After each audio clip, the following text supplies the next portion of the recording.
ఎలా అంటే అబ్బాయి జస్ట్ ఆ అమ్మాయి నచ్చి ఇప్పుడు 16 ఇయర్స్ 17 ఇయర్స్ బాగానే ఉంటుంది, 18 ఇయర్స్ బాగానే ఉంటుంది, 19 ఇయర్స్. ఇక్కడ లాస్ట్కి వచ్చేసరికి పెళ్లి అనే విషయం వస్తుంది. ఈ పెళ్లి అనే విషయం దగ్గర చాలామంది విడిపోతారు. విడిపోయినప్పుడు ఎలా ఉంటుందంటే లైక్ వాళ్ళు ఎలాంటి కుటుంబ ఫ్యామిలీ సపోర్ట్ లేక విడిపోవడం. ఫస్ట్ నుంచే తెలుసుకోవాలి కదా ఫ్యామిలీ సపోర్ట్ చేస్తుందా లేదా అని చెప్పేసి. ఒక అమ్మాయిని లవ్ చేసినప్పుడు తన క్యారెక్టరైజేషన్ కానీ అన్నీ తెలుసుకున్న నువ్వు తన ఫ్యామిలీ ఒప్పుకుంటుందా లేదా అని తెలుసుకోకపోవడం నీ తప్పు ఫస్ట్.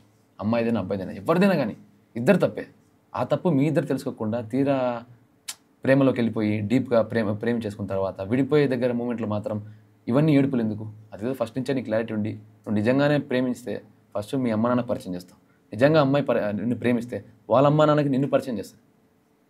అలా కాకుండా కేవలం మీలో మీరే గాల్లో మెళ్ళ కట్టేసుకొని మనకు పెళ్ళి అయిపోద్ది, పెళ్ళైనాక నేను కొడుకు పుడితే వీని పేరు పెట్టుకుంటా, కూతురు పుడితే వీని పేరు పెట్టుకుంటా అని ముందే మన మీద లగ్న పత్రికలు రాసుకొని ఒక బాండ్ రాసుకున్నట్టు ఈ రకంగా రాసుకుంటే అదే అయ్యే పని కాదు.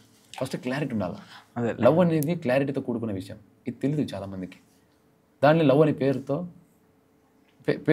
పేరుతో త్రాష్ చేస్తున్నారు జనాలు.